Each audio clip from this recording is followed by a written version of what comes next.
Po, meron po tayong diyan po niya kinukuha. Yung ibig kong sabihin, yung angel of death po kasi, yung mga nagpumapatay po, yung mga labi na sa mga kasamahan ko, na mga worker na napatay na po. Bali, kung saan po, for example, ako po, pag nakitaan ako ng loyalty, yung talagang gusto kong pakita yung faithfulness ko sa ministry, sa anak ng Diyos, maaari kong gawin yun. So yung pagkaalam nyo sa angels of death ay pumapatay sila, pumapatay pati ng workers, pumapatay ng workers para magpakita ng loyalty kay Kibuloy.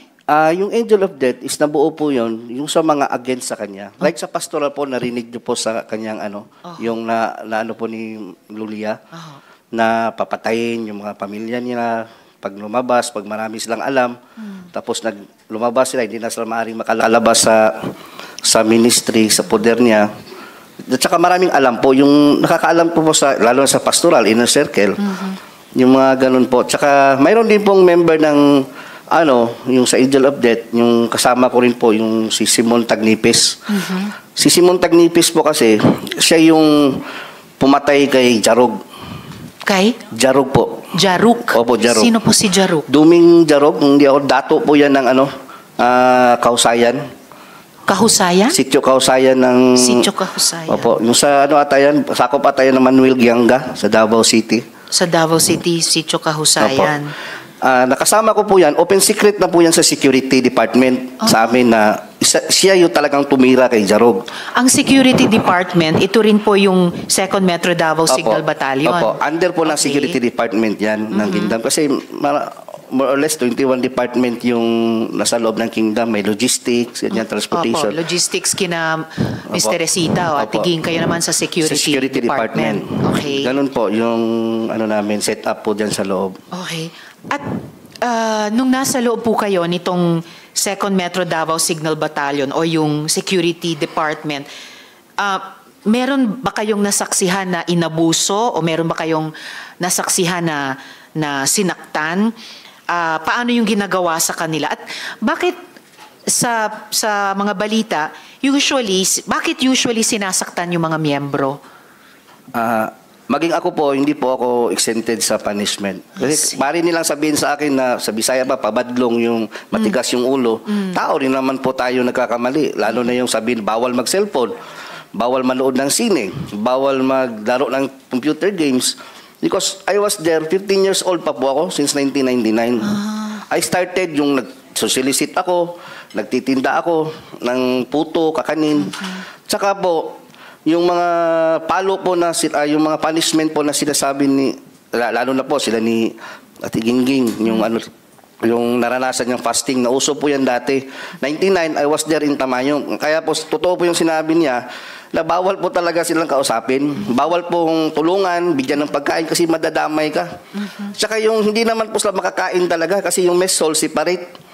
Nasa taas sila, yung mess hall nasa baba.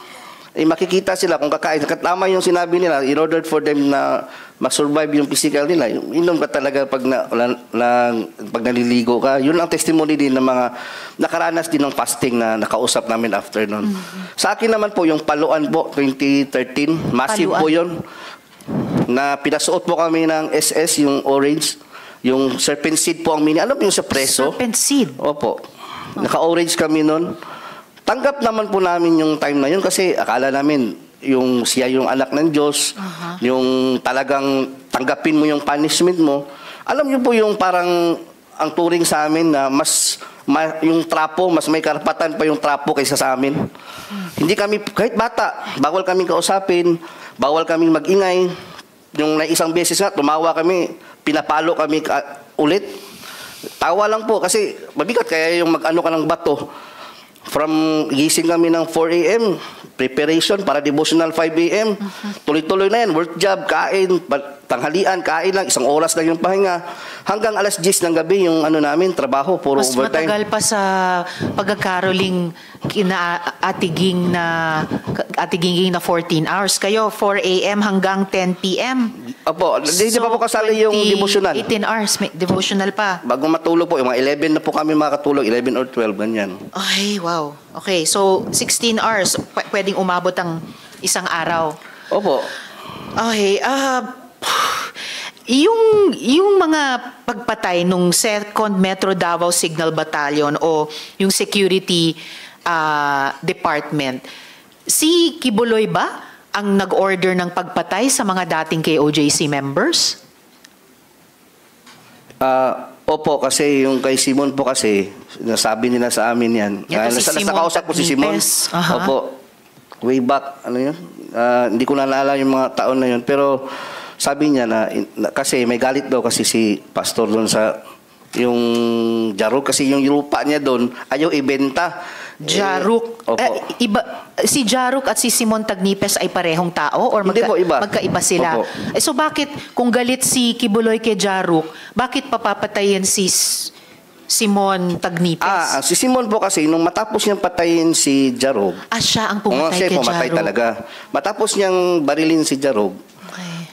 nagkasama ko siya sa KOGC compound doon sa Katitipan, na kung saan security din siya. Parang normal lang, parang walang nangyari. Hanggang sa lumabas siya. Yung paglabas niya po, hindi pa siya nagkaroon ng threat kasi nanahimik lang siya nung time na yun. Pero di namin alam bakit few years, ilang taon na, bakit nag-live siya ng Facebook. Against na siya ngayon kay Kibuloy po. Nagdala na siyang Bible, yung against sa doktrina. Sabi ng niya, yung mga kanyang pamilya niya, pinuntahan siya doon, nilapitan upang pabalikin. Ngayon, ayaw na niya kasi sabi niya, ngipin sa ngipin, mata sa mata. Kumbaga, nakasala siya ng nakakuha siya ng buhay, nakautang siya ng buhay ng tao. Kailangan din niya, parang natanggap na niya. Yung pagpatay niya kay Jaruk? Oo, tanggap na niya na may mangyayari din sa kanya. Kaya nga, talaga siya, sabi pa kasi magkakilala kami ni Simon eh. Sabi pa nga niya yung mga kaibigan niya, yung parinting niya talaga, yung kadugo niya. Kamag-anak. Kamag-anak niya, sabi nga niya na kung saan magdadala na siya ng Bible. Gano'n na po yung niya. Kasi parang nagsisisi po siya sa nangyari, nagawa sa kanya. Hanggang sa dumating po yung time na pinatay talaga siya. So, At si Kibuloy ba talaga ang nag-uutos na pumatay? Baka mga tao lang niya, di niya alam? hindi Siya ba naman po talaga? namin, kung ako, hindi naman namin gagawin yun kung hindi inuutos mula sa taas.